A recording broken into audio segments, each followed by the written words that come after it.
We were sitting next to my friend's shop, and we were talking when a Silverado car with a passenger passed in front of us about 3 times. And suddenly, I saw that a little further ahead he had a physical fight with one of my friends. And I was not in my normal state. At the beginning of March of last year, let me talk about some. Are y'all ready? Following the occurrence of a horrific murder in one of the neighborhoods in the south of Tehran, the issue of handling this case was put on the agenda of the elite team of detectives of the 10th Intelligence Police Department.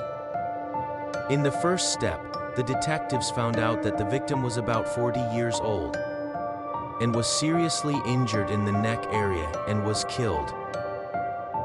And in the subsequent investigations, it was found that the assailant stabbed the victim about 18 times in the neck area. In the next step, the detectives found out, by using extensive field research and information at the murder site on the mentioned date, the killer, who was one of the thugs in the south of Tehran, was talking with his friend near a shop near his house, that the victim passed by the killer several times with a Silverado car.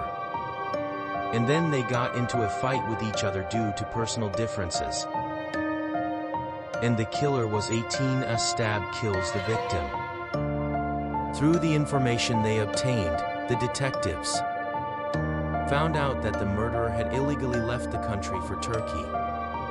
But for the detectives, using extensive intelligence and detective measures, it was finally determined that the fugitive murderer had not left the country and was in one of the northern areas of Tehran. He has been hiding, and then the detectives identified the exact hiding place of the accused in the area of Sadat Abad. And during police operations on November 28 of this year, they arrested him after several months and transferred the information to the 10th Police Department. In the initial interrogations, the accused denied the murder, but the available documents and evidence and the video of the crime scene made him inevitably open his mouth and confess to the murder of the young man. The killer confessed in part of his confession. We were sitting next to my friend's shop, and we were talking when the Silverado car with a passenger passed in front of us about 3 times, and suddenly I saw that a little further ahead he had a physical fight with one of my friends. And since I was not in my natural state to defending my friend, I got into a fight and killed the man with a knife and quickly ran away from the place to avoid being caught.